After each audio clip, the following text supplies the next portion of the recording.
Okay, let's talk about it. Just curious. Can one still smoke and worship the Lord? And short answer, yeah. People do it all the time. Now, does it make it right is a different question. And what does it mean to worship the Lord? The Bible says that God is a spirit, and they that worship him must worship him in spirit and in truth. And I know you're probably thinking, I do be truthful. So instead of going through the word and throwing a bunch of scriptures at you, I'll tell my own business. So I believe that experiences are God's greatest teaching method. All right, so me, I used to smoke a whole lot.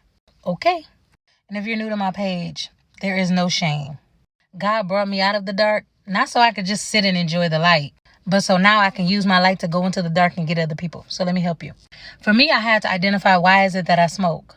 And what I realized is that I made weed my God. Well, I ain't doing that, Kay. Let me just listen. When I was stressed out, I would smoke. When I was having a bad day, I would smoke. When I was having a good day, I would smoke. When I was angry, I would smoke. To get hungry, I would smoke. Now let me switch it up a bit. When I was stressed out, I prayed. When I was hungry, I prayed. When I needed something, I prayed. When I was frustrated, I prayed. When I was excited, I prayed. When I was joyful, I prayed. And so you see, in moments where I could have been communing with God, I was smoking. Now, the Bible does say to be sober-minded. You're not sober-minded either.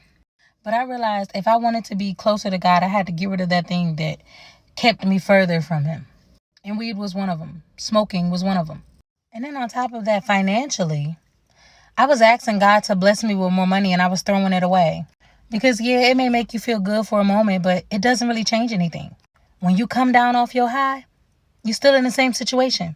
And those feelings and emotions that you had that pushed you to smoke is still there, which causes you to smoke again, which creates a cycle that the only way you get set free from is if you're delivered.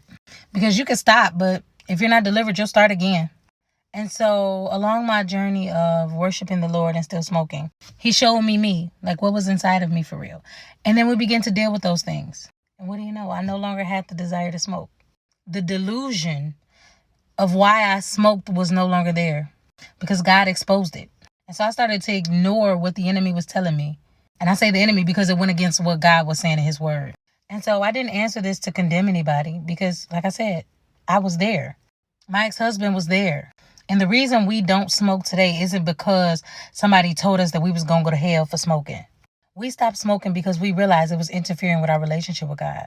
And I don't know about you, but I don't want nothing getting in the way of me and the Lord.